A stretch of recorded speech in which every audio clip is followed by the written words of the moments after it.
بسم اللہ الرحمن الرحیم۔ آپ صلی اللہ علیہ وسلم نے سب سے پہلے جو کلام کیا، حضرت حلیمہ سعدیہ بیان کرتی ہیں کہ جس وقت آپ صلی اللہ علیہ وسلم کا دودھ چھڑایا تو یہ کلمات آپ صلی اللہ علیہ وسلم کی زبان مبارک پر جاری ہوئے: اللہ اکبر کبیرا والحمد للہ کثیرا وسبحان اللہ بکرۃ واصیلا۔ یہ آپ صلی اللہ علیہ وسلم کا سب سے پہلا کلام تھا۔ آپ صلی اللہ علیہ وسلم کی نشو نما سب سے اچھی ہوئی۔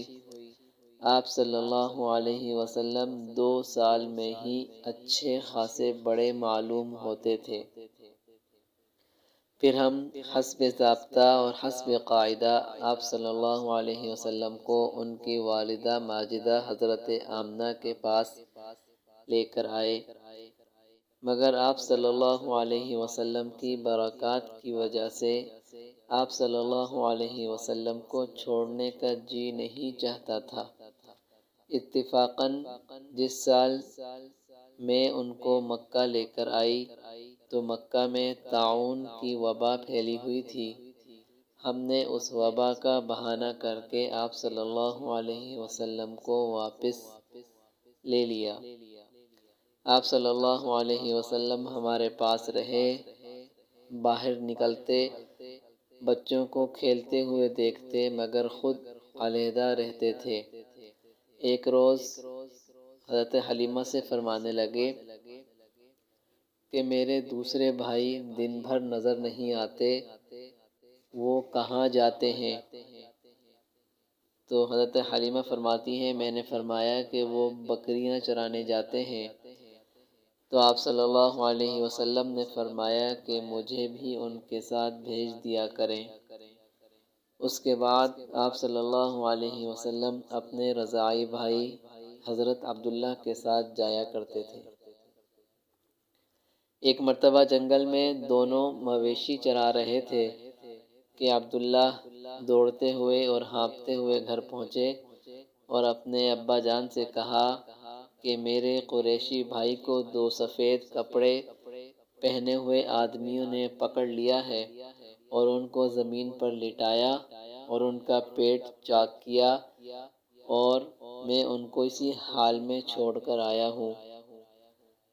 حضرت حلیمہ فرماتی ہیں کہ ہم دونوں گھبرا گئے اور گھبرائے ہوئے جنگل کی طرف دوڑے تو دیکھا کہ آپ صلی اللہ علیہ وسلم بیٹھے ہوئے ہیں مگر چہرے کا رنگ متغیر ہے۔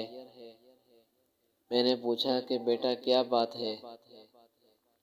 فرمایا 2 شخص سفید کپڑے پہنے ہوئے آئے اور مجھے لٹایا اور میرا پیٹ چاک کر کے اس میں سے کچھ ڈھونڈ کر نکالا، معلوم نہیں وہ کیا تھا۔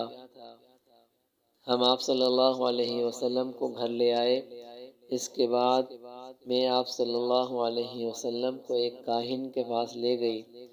وہ آپ کو دیکھتے ہی اپنی جگہ سے اٹھا اور آپ صلی اللہ علیہ وسلم کو اپنے سینے پر اٹھا لیا اور چلانا شروع کیا کہ اے آل عرب، دوڑو، جو بلا تم پر عن قریب پہنچنے والی تھی اس کو دور کرو، جس کی صورت یہ ہے کہ اس لڑکے کو قتل کر دو اور مجھے بھی اس کے ساتھ قتل کر دو، اور اگر تم نے اسے چھوڑ دیا تو یاد رکھو یہ بچہ تمہارے دین کو مٹا دے گا اور ایسے مذہب کی طرف تمہیں دعوت دے گا جو تم نے اب تک کبھی نہیں سنا۔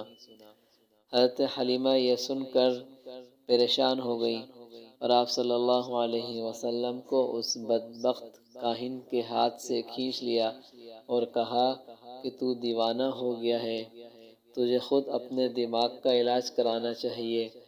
حضرت حلیمہ آپ صلی اللہ علیہ وسلم کو اپنے گھر لے آئیں، لیکن اس دوسرے واقعے نے ان کو اس بات پر آمادہ کر دیا کہ اب آپ صلی اللہ علیہ وسلم کو ان کی والدہ ماجدہ کے حوالے کر دینا چاہیے، کیونکہ وہ اس کی اب حفاظت نہیں کر سکتی۔